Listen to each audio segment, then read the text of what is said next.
नमस्कार प्यारे दोस्तों, जैसा कि आप लोग जानते हैं अशोक सर आप लोगों के समक्ष कई प्रेरणादायक और ज्ञानवर्धक वीडियो लेकर प्रस्तुत हुए हैं। उसी के क्रम में आज एक और नई प्रेरणादायी वीडियो आप लोगों के समक्ष प्रस्तुत है। देखिए, कहा जाता है कि कर्ज लेकर के जब आप पैसे खर्च करते हैं तो ठीक उस परिस्थिति में एक चीज गौर कीजिएगा कि जब वो सारे पैसे खर्च हो जाते हैं तुरंत ही, क्योंकि पैसे जब आती हैं तो ख्वाहिशें साथ ले आती हैं, रास्ता पैसों के जाने का बना ही हुआ रहता है। क्योंकि इतने ज्यादा विकल्प हैं ना, जरूरतें इंसान ने बढ़ा लिए हैं कि मनुष्य को अभाव स्पष्ट दिखता है और उसकी पूर्ति करने लगता है, तो पैसे स्वतः ही खर्च हो जाते हैं। लेकिन इन सब के बीच में जब आप जिस जरूरी काम के लिए पैसे लिए हैं उसमें नहीं लगा करके व्यर्थ के कार्यों में पैसे लगाते हैं तो उस समय में आपको बहुत ही ज्यादा दिक्कतों का सामना करना पड़ता है।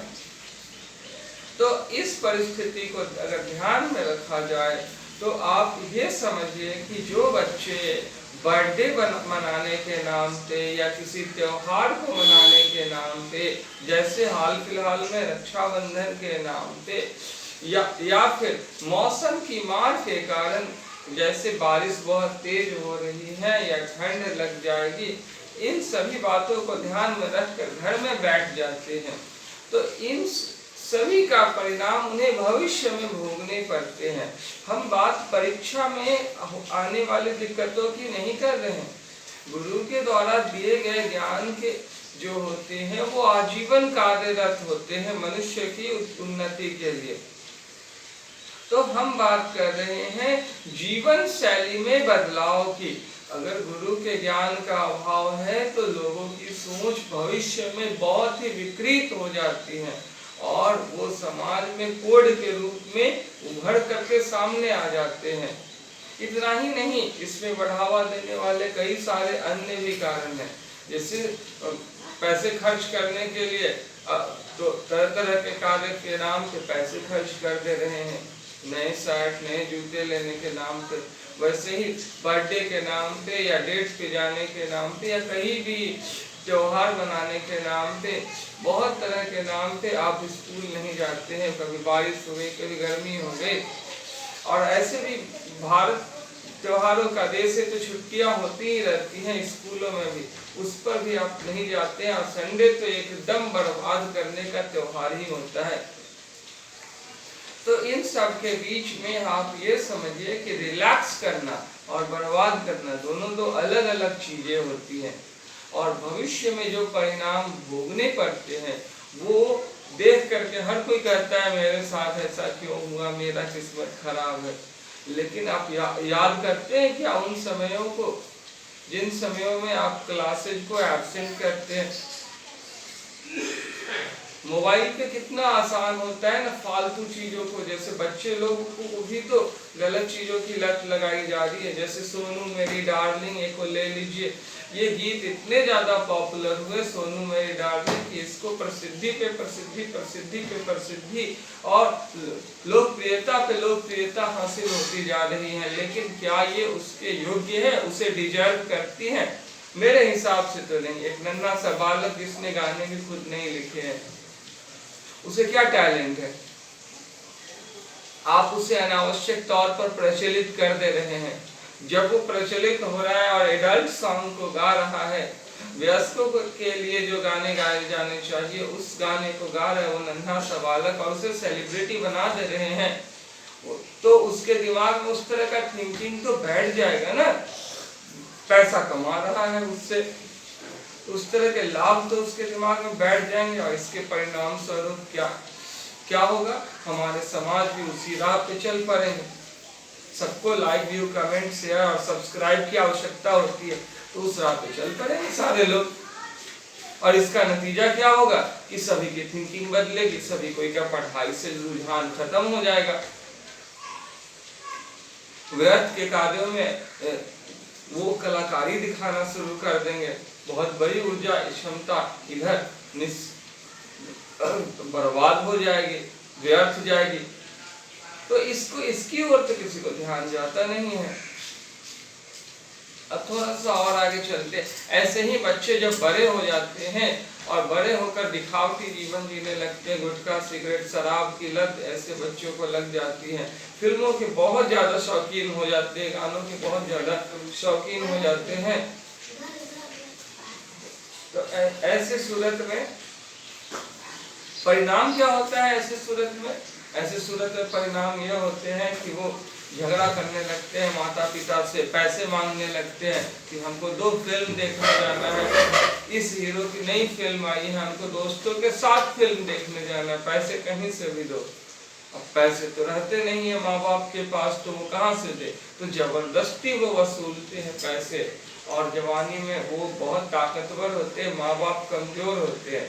तो सोनू मेरी डार्लिंग के चक्कर में ये भीषण परिणाम भोगने पड़ रहे हैं। वो पूरा घर आंसुओं से कलह से डूबा पड़ा है, लेकिन कोई मदद करने आ रहा है? नहीं आ रहा है। ये कौन सी कला है जो घर बिगाड़ने के काम में आ रही है? थोड़ा सा और आगे चले तो किताबों की ज्ञान की बातें तो ऐसे भी समझ में नहीं आती हैं। किसी को राम के भाई का नाम ही पता नहीं है, तो किसी को सीता की बहन का नाम ही पता नहीं है। कितनी बड़ी आश्चर्य की बात है। आधुनिकीकरण का अर्थ ये नहीं ना होता है कि हम बेकार की चीजों को बढ़ावा दें। थोड़ा सा और आगे चलते हैं। दरअसल अतीत के जो उन्नत ज्ञान है उसी में थोड़ा सा तब्दीली करके उसे नवीनता प्रदान करना ही आधुनिकीकरण है।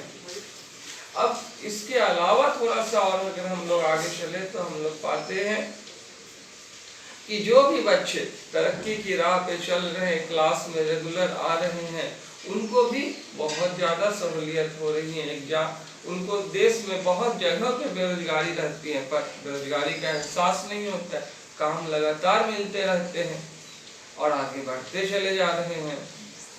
कभी सड़कें खराब रहती हैं, कभी कुछ, कभी बारिश का मौसम, कभी ठंड के कारण, कभी त्योहार के नाम से, रक्षाबंधन के नाम से बच्चे एब्सेंट करते हैं, कुछ भी कर रहे हैं बच्चे।